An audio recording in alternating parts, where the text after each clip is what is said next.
So, I don't know. Don't want to do the same ride today, so should I try pushing it out in another direction or what? I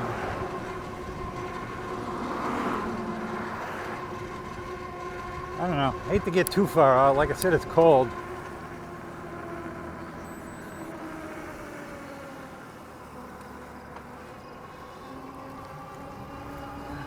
You know, I want to do a video on these classifications and try to make some sense of it.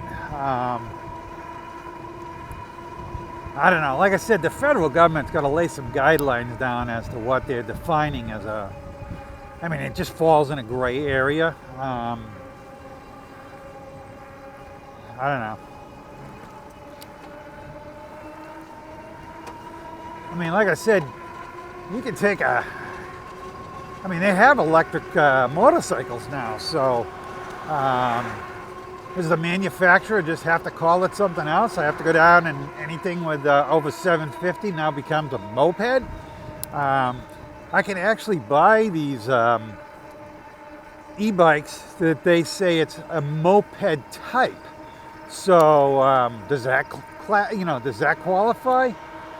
I don't know. Like I said, it's something I'm concerned about because I do want to buy a more powerful bike. So, and I don't want to get stuck, you know, down the road. Oh, you know, sorry, you can't have that thing. Because then, you know, it's a waste of money. And I don't know. I mean, why the hell do they sell them if you can't ride them? But they'll sell you anything if they can get away with it, so. Yeah, I was looking at the aerial rider, Keeper or something like that. Kepper. Interesting bike. There's a lot of bike for the money, I think. Love to try one. I mean, the one thing that stinks about a lot of these bikes is, you know, unless you want to buy an Aventon, it's hard to find a place that sells bikes so you can go take them for a ride. So Aventon's out there. They, you know, they've done a good job of getting out there. I also know the Velotrex got stores. You know, they hire dealers. They don't open them themselves, but they're out there. I mean, Electric is a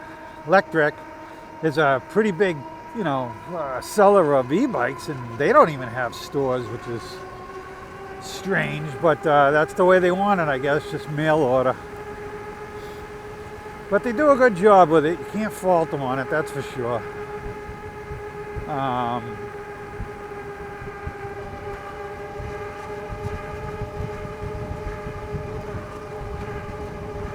Little rough,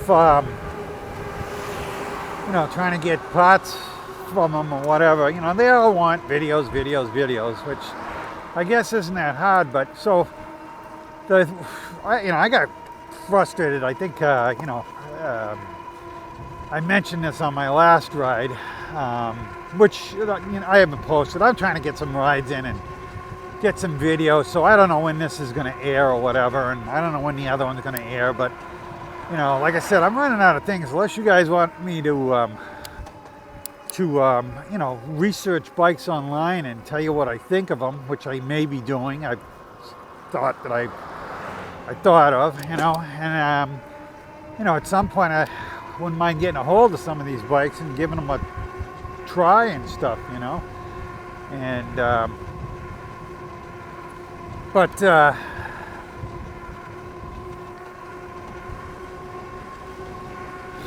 another hill, and this is a windy one, so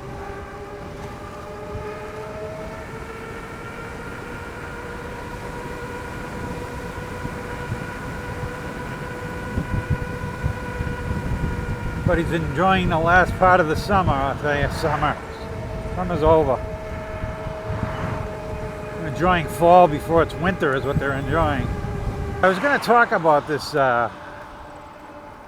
radar today, so figuring that I could do a little bit of a deal on the radar. So I'm going to talk a little bit about it. So the radar right now is red because there was cars going by.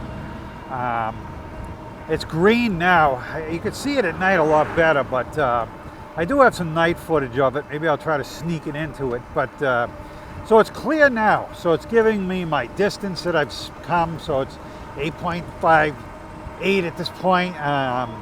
Gives me the time of the ride, which is 27.5 minutes. Gives me my calories burned, which is a joke because you're on an e-bike. But gives me my elevation change, which is 284 so far.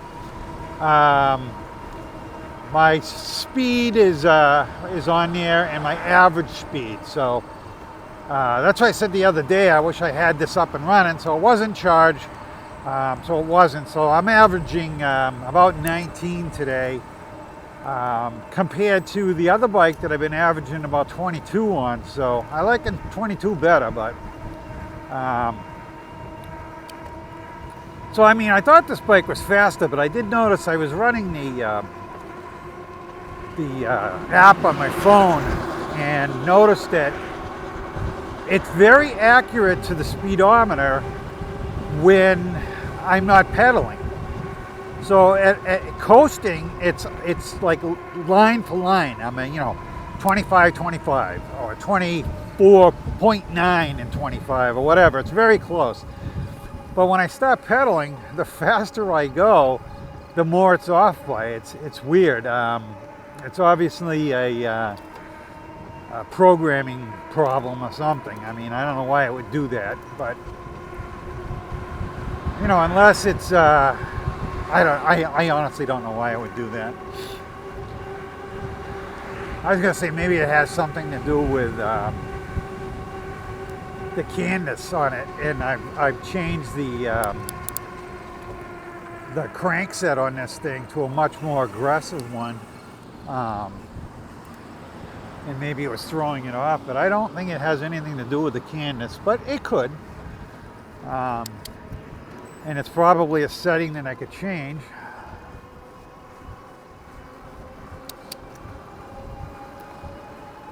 If I knew what I was doing with it. Some of the things I'll be doing this winter is really diving into I really want to dive into the controllers and stuff, I tried taking apart the screen on that other one to see if there was a fuse in it, but the screen is a sealed screen. And I did get the switch apart. The likely place to put a fuse for that thing would be in the switch, but there's no fuse in it, so might not be fused at all. Who knows? I mean, it's all Chinese. I mean, and I know I'm not knocking the Chinese because we buy everything from China, but their standards are I think they want to make a good product, but they don't have to meet the standards that we have to in the United States. They're talking about UL approval on these bikes, which I totally feel is going to happen. And I bought that Magicycle, and it says all over the website it's UL approved. They got a little symbol of the UL approval. And I don't think it is. I really don't. And my reasoning for that is, wow, I made it in this road today. Normally, and not to get off subject, but I would worry about turning like that at that speed because my pedals used to hit. But since I put the suspension fork on the front of this to raise the bike up, and I don't hit anymore, so... but yeah, I used to go with the pedal up, on the turn side. So yeah, it's pretty scary when you knock a pedal on a corner. Never put it down. I almost put it down once on sand, but haven't put it down because of hitting the pedal.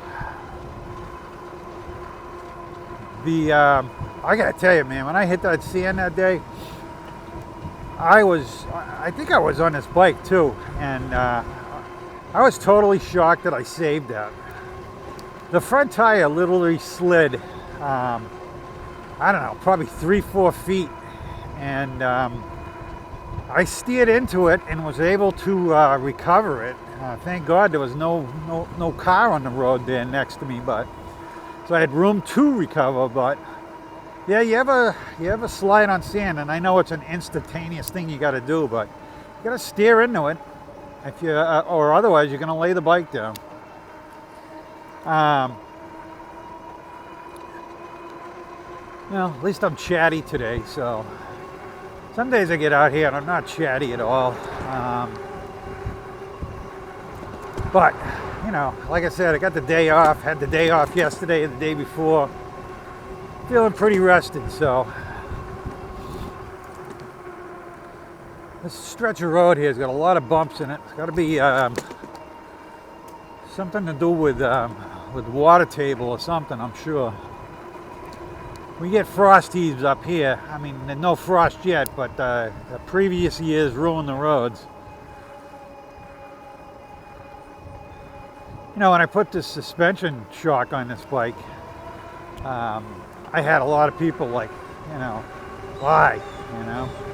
And I get it, but, you know, different parts of the country have different things. So if you were in, like I said, Arizona or something, and the only thing you'd have to worry about on the streets, I guess, would be if they dug it up and patched it in. So, and then if their patches probably stay where they put them, ours freaking, you know, winter comes and gets a little water in there, and it pushes it up. So, and then the street's all screwed up. So yeah, they run around, they try to seal all these cracks, as you can see, but that doesn't work. They try. I'm sure it does something, but you can't seal them all. It's actually not that bad riding out here now that I got out here, so.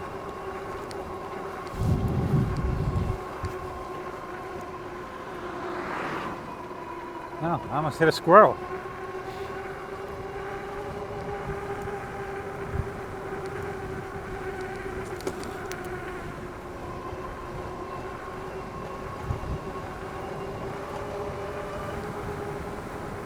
Another day I'm running with an earbud in. I'm listening to Jimi Hendrix right now because I'm listening to classic vinyl. But I can do that because you can't hear it. Because if you could hear it, I would be in violation. But I only ride with one earbud in. I actually have it in the ear that's relatively deaf. So I leave my good ear out where I can hear the cars, you know. You got to hear what's going on. I look at these people that do bike with their headphones in. Even these people that jog with their headphones in. I get the fact that you want to put it on and you know, enjoy your run or ride, whatever the case be. But freaking crazy, man.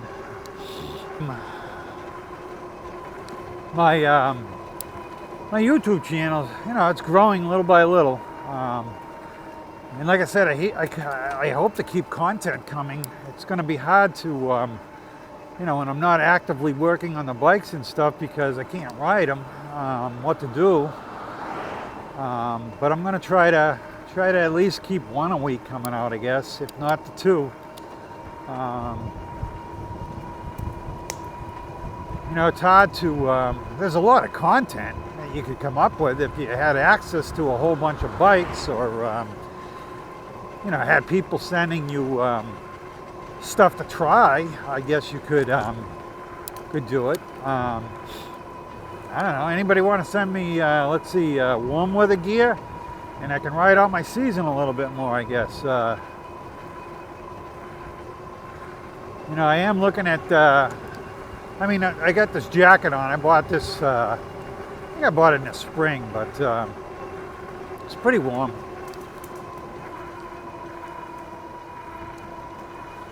I gotta get some leggings though. Some sort of, you know, wind cuts through. I also noticed that all I have is like sneaker type shoes, and yeah, they're all vented, of course, for the summer. And they ain't working so well now. I'm actually trying a different shoe today. It's still a vented shoe, but it is a little bit warmer than the ones I've been wearing.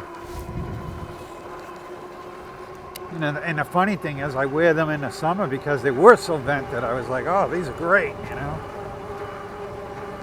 But yeah, these gloves are pretty warm. I bought these in the spring too. I'm sure they wouldn't be, I mean, if it was cold out. And you can't ride with thick gloves. I can't anyways. So they gotta be able to use your fingers and stuff. I mean, if I had something on, it was so big I couldn't even see the shifter here, you know, which some of these gloves can be. But yeah, I was looking at some warmer jackets, you know, figuring I could ride till it's, you know, 40 out. I don't know. Hey, Christ, 250, 300 up from there, you know. I mean, 250, 300 is like Amazon pricing, so.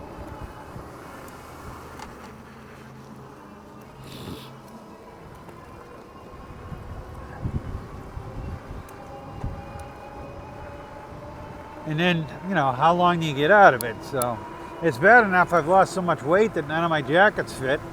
I've got to buy all them freaking jackets this year, so. It's a good thing. Bad thing for my wallet, but good thing for me. My street that I can never get out of. Let's see what happens here today.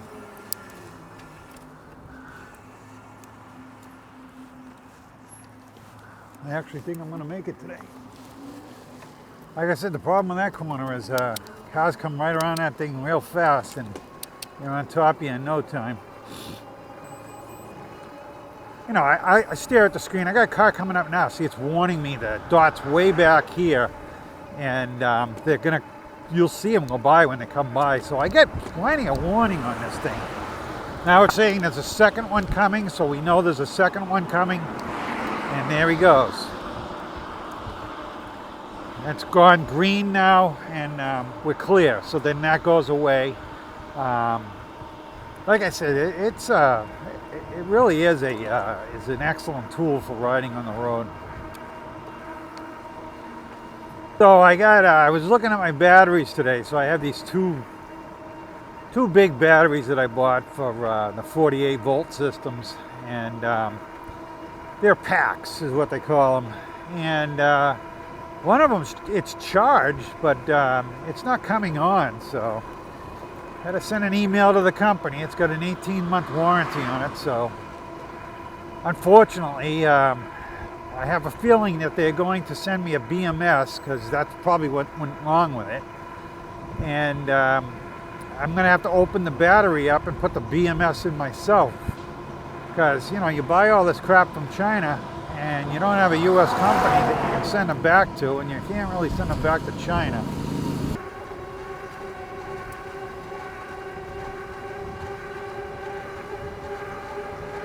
A lot of people out on bikes today, so I'm not the only one venturing out.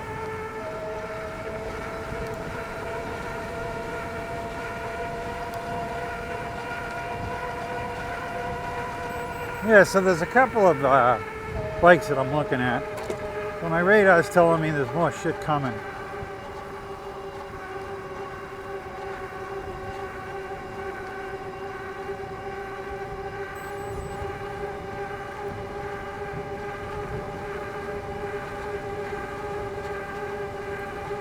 But they're not coming.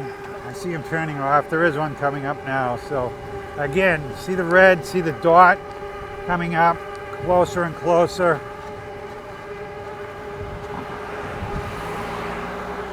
And then it turns green again, like I said. So I actually put on the speed here the last mile or so, because it was bicyclists coming up, and they were the professional looking bikers, so I figured I'd get ahead of them. Those guys move right along when they're pedaling. It wasn't the two kids on the side of the road I was talking about. So I just figured, you know, I get ahead of him. I got it knocked up to 4, and according to this thing, we've been doing 27, 28 miles an hour, so But like I said, I found that not to be true. So, because I am pedaling, as you probably can see, and that's throwing it off. So I don't know how it's throwing it off, unless with the canvas, like I said. So, but I think I'm far enough ahead of him. I can knock this thing back down into 3. Yeah. So the reason why I know about the battery pack today is I moved the rack around on this, like I said. And I'm running one of the batteries today. That's why we haven't even touched the battery bar on this ride, even though we're, what are we into this thing for? I'm trying to see what the mileage is on it. It's giving me average speed and everything. It's not giving me the mileage. Oh, the distance is about 15.5 miles.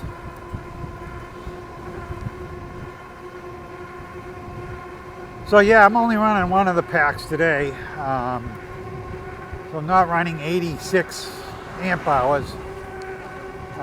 That's a 28.8 on the back, and I got two 28.8s.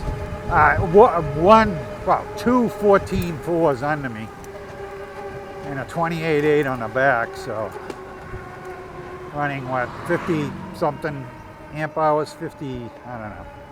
Not a math guy.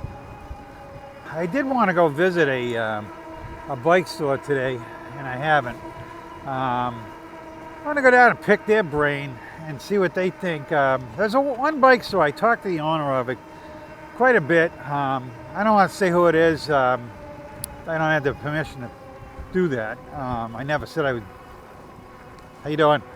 Never even said that I did videos. I actually wouldn't mind videoing them, but I don't know. A lot of people don't like to be on camera. Well, we were talking about the UL certification and how important it's going to be. And him as a bike store owner told me basically that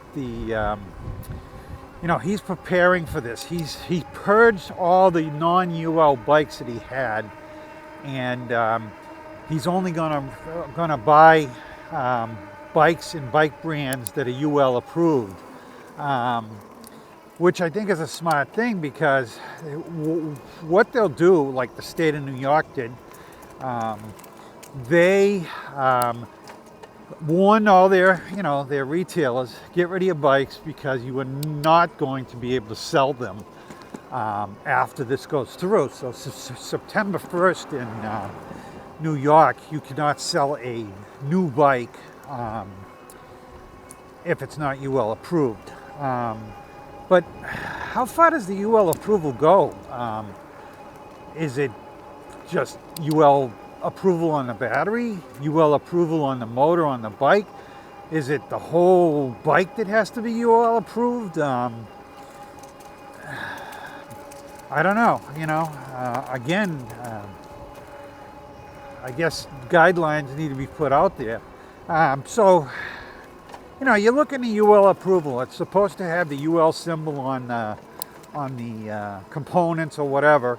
That's UL, and you can pick anything up probably in your house and look at it. You're going to see a UL symbol on it.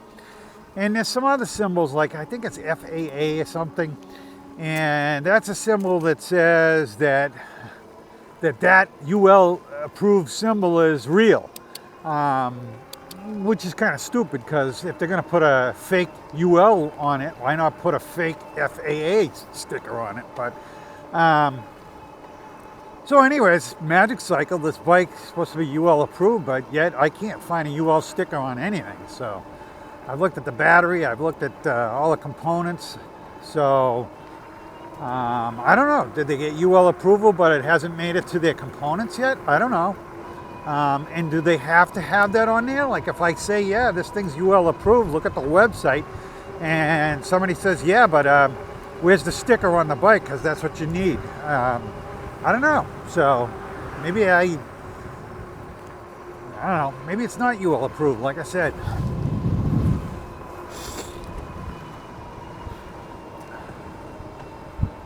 You look online, like I've been looking up this class 4 thing. It's freaking all over the place.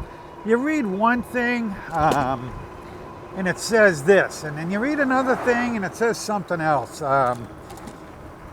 It's just crazy, I'm trying to go to the government websites, the .govs, to get, I mean, what they put down's got to be the right thing, right? I mean, you go to, and a lot of people, you know, when you start mentioning regulations on these bikes and stuff, and that we should do something about regulating them, they get all upset because they don't want their bike regulated. They don't want to be told what to do. I get it, but the fact of the matter is we need to get involved because they are going to regulate these bikes. They have to. You know, you're talking liabilities here, and they got to do something. I know they're going to get involved in it, and there's going to be rules coming out, and it's just a matter of time. So really, I mean, we as a bicycle community or an e-bike community, we need to get involved.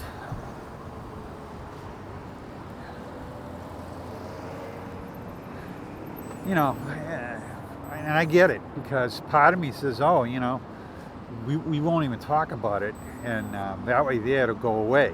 But it's not going away, guys. I can guarantee it's not going away. I mean, even some of your companies, your bigger companies, are trying to get involved in it. REI, I know, has got a campaign out.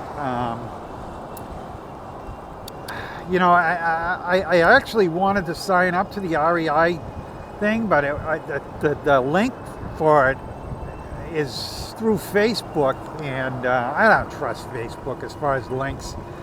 I go on there, give them my information, and next thing I know, I'm getting a credit card or something, you know, or somebody else is getting a credit card, so.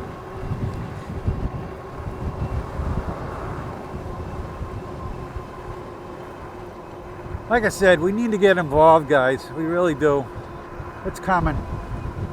So wouldn't you like to have a say in it? You know, even if they poll us online or something, and you know, we put our 2 cents in about what we'd like to see. I mean, there's a lot of people out there with opinions on different opinions, you know. I like to go fast. A lot of people don't like to go fast, and for whatever reason they don't want me to go fast either, so you know, I don't like that, but everybody is entitled to their opinion and protect what they feel they need to protect. I get that. I don't have a problem with that. So you don't want me to go fast and somehow I'm going to endanger you? Tell me how I'm going to endanger you and make me understand. And you know, maybe I'll vote with you. I don't know.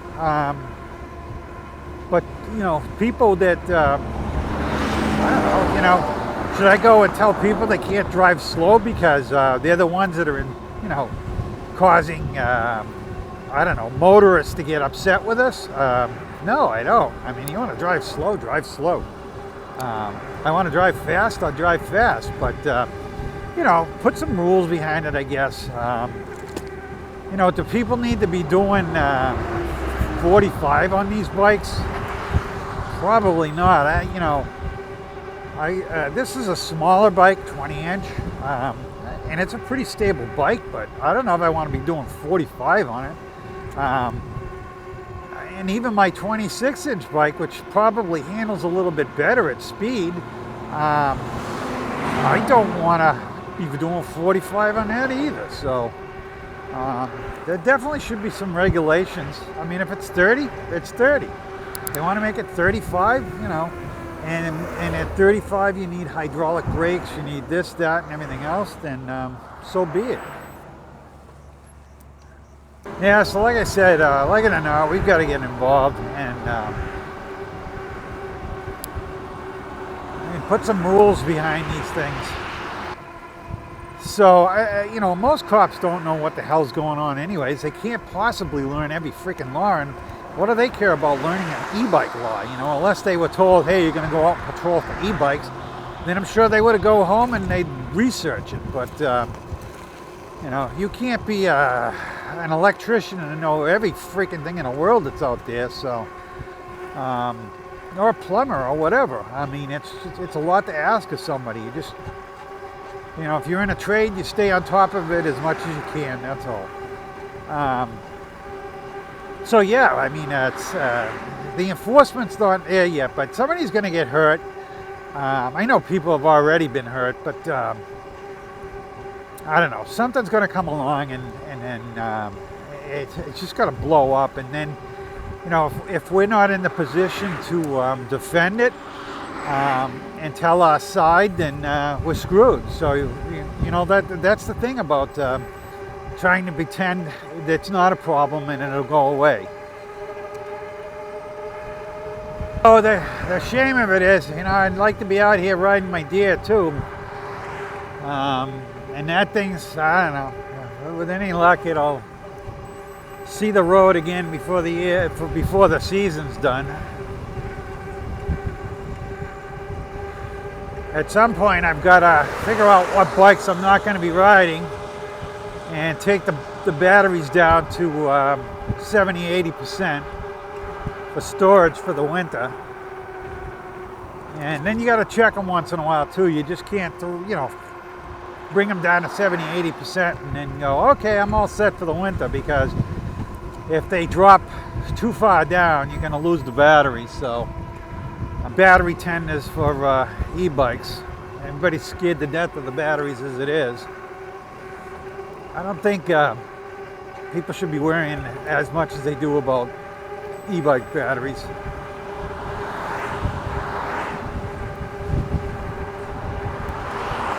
You know my feeling on e-bike batteries anyways.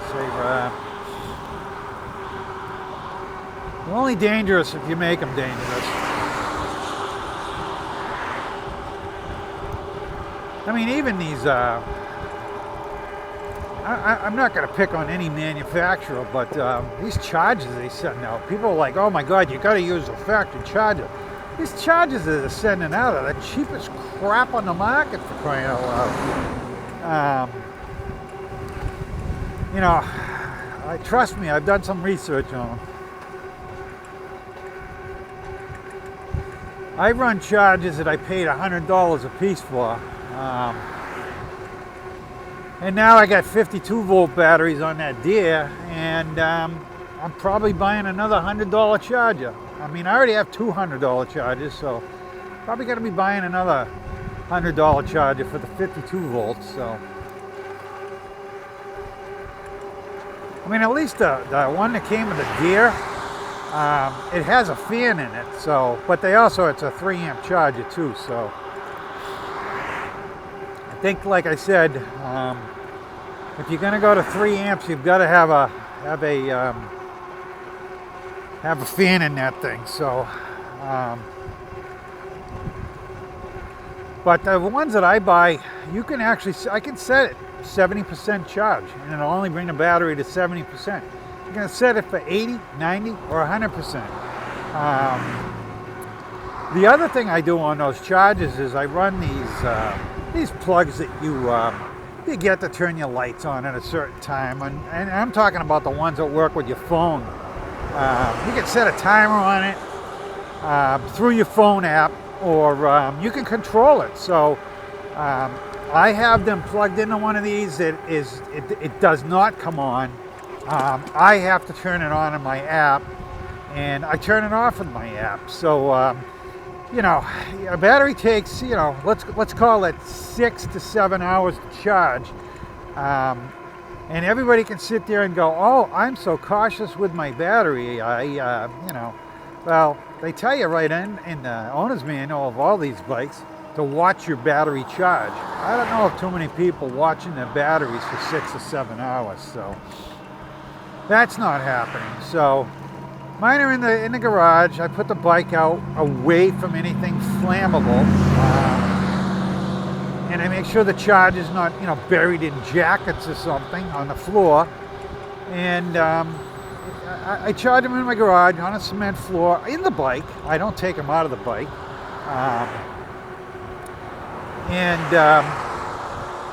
I charge them, and I don't worry about it, you know. I buy good chargers. The batteries are all quality batteries. I don't buy junk batteries.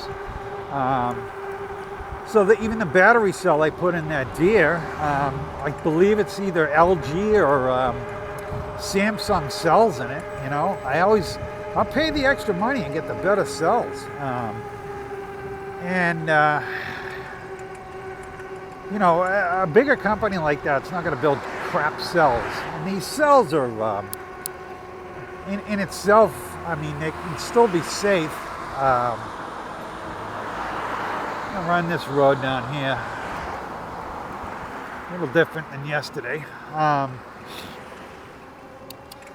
mean, the BMS, like I said, I got that battery at home that seems to have crapped out on me. And I'm sure it's the BMS. And the BMS is your battery management system. And it looks at the voltage difference between each cell. It does quite a bit. You don't need them. You know, you could take that right out of the whole thing.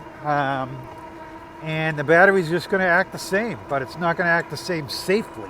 So that's where the difference comes in. You buy quality batteries. You're buying batteries with BMSs in it. You can, I don't think, you know, you can't go to Amazon and buy a battery without a BMS in it, but you can buy the components and build your own battery if you don't want to put a BMS in it. And that's, like I said, batteries are safe until humans get involved. So, and again, you know, you got a battery, you're the safest person in the world, and it's the battery that came on your bike, and you're using the charger that came on your bike, and you're doing everything right, and you drop that battery, throw it away.